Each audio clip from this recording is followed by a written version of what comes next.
اعوذ باللہ من الشیطان الرجیم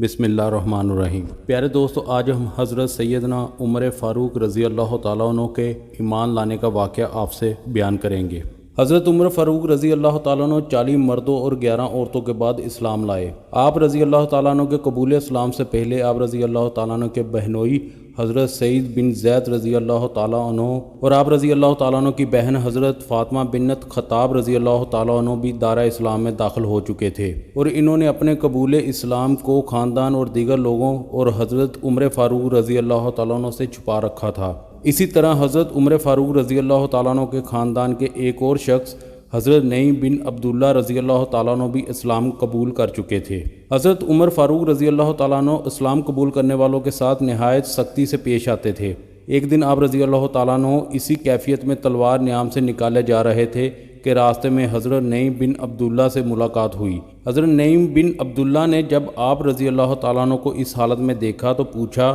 کیوں عمر، کہاں کا ارادہ ہے؟ تو آپ رضی اللہ تعالیٰ عنہ نے کہا، میں آج محمد صلی اللہ علیہ وسلم کو قتل کرنے کی غرض سے جا رہا ہوں۔ حضرت نعیم بن عبداللہ رضی اللہ تعالیٰ نے حضرت عمر رضی اللہ تعالیٰ عنہ کی بات سن کر کہا کہ عمر، تمہیں تمہارا نفس دھوکہ دے رہا ہے۔ تم کیا سمجھتے ہو کہ اگر تم محمد صلی اللہ علیہ وسلم کو قتل کر دیا تو بنی عبد مناف تمہیں چھوڑ دیں گے؟ تم زمین پر چلنے کے قابل نہ رہو گے، اور محمد صلی اللہ علیہ وسلم کو قتل کرنے سے پہلے تم اپنے گھر کی خبر لو۔ تمہاری بہن اور بہنوئی نے اسلام قبول کر لیا ہے، انہوں نے نبی کریم صلی اللہ علیہ وسلم کی پیروی اختیار کر لی ہے۔ حضرت سیدنا عمر رضی اللہ تعالیٰ نے جب حضرت نعیم بن عبداللہ رضی اللہ تعالیٰ عنہ کی بات سنی تو راستہ بدل کر اپنی بہن کے گھر کی طرف روانہ ہو گئے۔ حضرت سیدنا عمر رضی اللہ تعالیٰ عنہ کی بہن اور بہنوئی کے گھر میں اس وقت حضرت خباب بن الارت رضی اللہ تعالیٰ عنہ بھی موجود تھے، جو انہیں سورہ طٰہٰ کی تعلیم دے رہے تھے۔ حضرت عمر رضی اللہ تعالیٰ عنہ کی قدموں کی آہٹ سن کر حضرت سعید بن زید نے حضرت خباب بن الارت رضی اللہ تعالیٰ عنہ کو گھر کے کونے میں چھپا دیا۔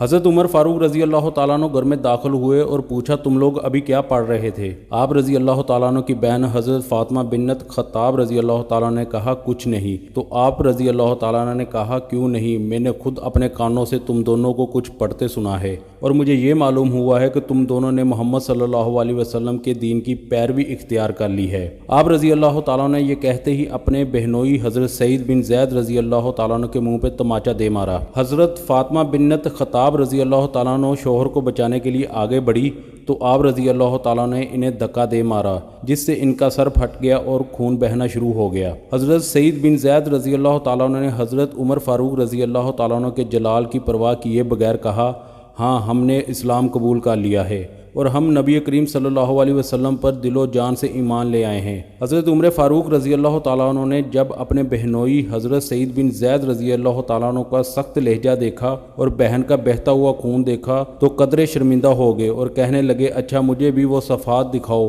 جو تم پڑھ رہے تھے، میں تمہیں وہ پڑھ کر واپس کر دوں گا۔ حضرت فاطمہ بنت خطاب رضی اللہ تعالیٰ عنہ نے کہا، ان صفحات کو کوئی ناپاک شخص نہیں چھو سکتا، اس کے لیے پہلے تمہیں غسل کرنا ہوگا۔ حضرت عمر فاروق رضی اللہ تعالیٰ عنہ نے غسل کیا اور اپنے بہن اور بہنوئی سے ان اوراق کا مطالبہ کیا تو حضرت فاطمہ بن خطاب رضی اللہ تعالیٰ عنہ نے خود سورہ طٰہٰ کی تلاوت فرمائی، جسے سنتے ہی حضرت عمر فاروق رضی اللہ تعالیٰ عنہ کی آنکھوں سے آنسو نکل گئے اور کہنے لگے، کس قدر اچھا اور عظمت والا کلام ہے۔ پھر آپ رضی اللہ تعالیٰ عنہ بے اختیار پکار اٹھے، میں گواہی دیتا ہوں اللہ کے سوا کوئی عبادت کے لائق نہیں اور محمد صلی اللہ علیہ وسلم اللہ کے رسول ہیں۔ حضرت خباب بن الارت رضی اللہ تعالیٰ عنہ جو گھر کے اندر چھپے ہوئے تھے، انہوں نے جب حضرت سیدنا عمر رضی اللہ تعالیٰ عنہ کی زبان مبارک سے یہ کلمات سنے تو باہر نکل آئے اور کہنے لگے، عمر، واللہ میں نے کل ہی نبی کریم صلی اللہ علیہ وسلم کو دعا فرماتے ہوئے سنا تھا، یا الہی، عمر بن خطاب اور عمر بن ہشام دونوں میں سے ایک کے ذریعے دین اسلام کو تقویت پہنچا۔ اللہ رب العزت نے نبی کریم صلی اللہ علیہ وسلم کی دعا قبول فرمائی اور دین اسلام کو تمہارے ذریعے تقویت پہنچائی۔ حضرت عمر فاروق رضی اللہ تعالیٰ عنہ کے قلم میں رکعت طاری ہو گئی اور آپ رضی اللہ تعالیٰ عنہ حضرت خباب بن الارت رضی اللہ تعالیٰ عنہ سے کہنے لگے، مجھے اسی وقت نبی کریم صلی اللہ علیہ وسلم کی خدمت میں لے جاؤ۔ نبی کریم صلی اللہ علیہ وسلم اس وقت کوہ صفا کے نواح میں دارہ ارقم میں موجود تھے۔ حضرت سیدنا عمر فاروق رضی اللہ تعالیٰ عنہ دارہ ارقم میں روانہ ہو گئے۔ صحابہ کرام رضی اللہ تعالیٰ نے جب حضرت سیدنا عمر فاروق رضی اللہ تعالیٰ عنہ کو آتے دیکھا تو نبی کریم صلی اللہ علیہ وسلم کو اس بات کی اطلاع پہنچائی۔ نبی کریم صلی اللہ علیہ وسلم کے چچا حضرت سیدنا حمزہ رضی اللہ تعالیٰ عنہ جو اس وقت نبی کریم صلی اللہ علیہ وسلم کے پاس ہی موجود تھے، انہوں نے جب حضرت عمر فاروق رضی اللہ تعالیٰ عنہ کے مطابق سنا تو فرمایا عمر کو آنے دو، اگر وہ بلائی کے ارادے سے آیا ہے تو اس کے ساتھ بلائی ہی ہوگی، اور اگر وہ کسی برائی کے ارادے سے یہاں آیا ہے تو میں اس کا سر قلم کر دوں گا۔ حضرت عمر فاروق رضی اللہ تعالیٰ عنہ جس وقت دارِ ارقم میں داخل ہوئے تو نبی کریم صلی اللہ علیہ وسلم نے آپ کا بازو پکڑا اور فرمایا عمر کیا ارادہ لے کر آئے ہو؟ تو حضرت عمر فاروق رضی اللہ تعالیٰ عنہ نے عرض کیا یا رسول اللہ، اسلام قبول کرنے کے لیے حاضر ہوا ہوں۔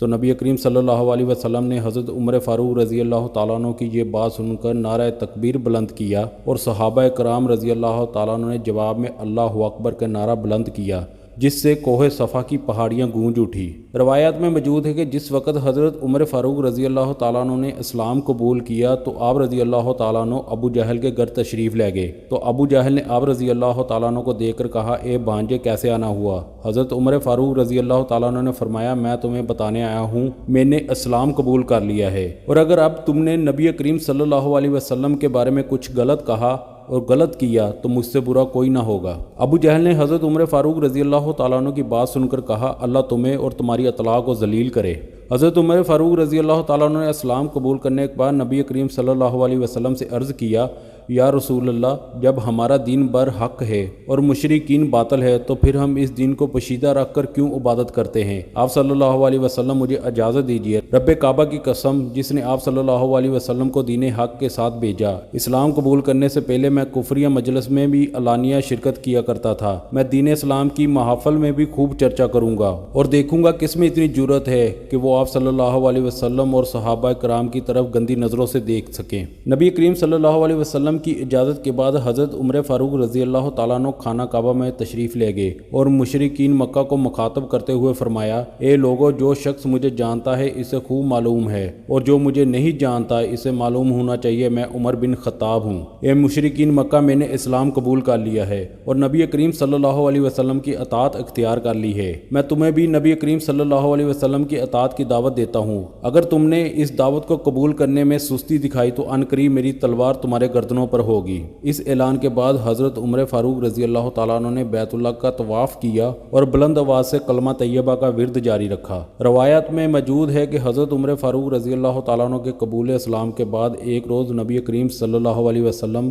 ظہر کی نماز کی ادائیگی کے لیے بیت اللہ تشریف لے گئے۔ آپ صلی اللہ علیہ وسلم کی دائیں جانب حضرت سیدنا ابو بکر صدیق رضی اللہ تعالیٰ عنہ، بائیں طرف حضرت سیدنا حمزہ رضی اللہ تعالیٰ عنہ، سامنے حضرت سیدنا علی مرتضیٰ رضی اللہ تعالیٰ عنہ، اور سب سے آگے حضرت سیدنا عمر فاروق رضی اللہ تعالیٰ عنہ تھے۔ نبی کریم صلی اللہ علیہ وسلم ان صحابہ کرام کے پہرے میں بیت اللہ شریف پہنچے اور نماز ظہر ادا فرمائی۔ حضرت عمر فاروق رضی اللہ تعالیٰ عنہ کے اسلام قبول کرنے کے بعد اور نبی کریم صلی اللہ علیہ وسلم کی بیت اللہ میں نماز کی ادائیگی کو دیکھ کر مشرکین مکہ آگ بگولا ہو گئے، مگر حضرت سیدنا حمزہ رضی اللہ تعالیٰ عنہ اور حضرت عمر فاروق رضی اللہ تعالیٰ عنہ کو رعب اور دبدبہ کی وجہ سے وہ کچھ نہ کر سکے۔ حضرت عبداللہ بن مسعود رضی اللہ تعالیٰ عنہ سے روایت ہے کہ جب حضرت سیدنا عمر فاروق رضی اللہ تعالیٰ عنہ نے اسلام قبول کیا تو اسلام کھل کر سامنے آ گیا اور اس کی علانیہ دعوت دی جانے لگی۔ ہم کعبہ اللہ کے گرد حلقہ بنا کر بیٹھنا شروع ہو گئے اور بیت اللہ شریف کا طواف کرنے لگے اور زیادتی کرنے والوں کے ساتھ سختی سے پیش آنا شروع ہو گئے۔ ابن سعد کی روایت ہے کہ جب حضرت سیدنا عمر فاروق رضی اللہ تعالیٰ عنہ نے اسلام قبول کیا،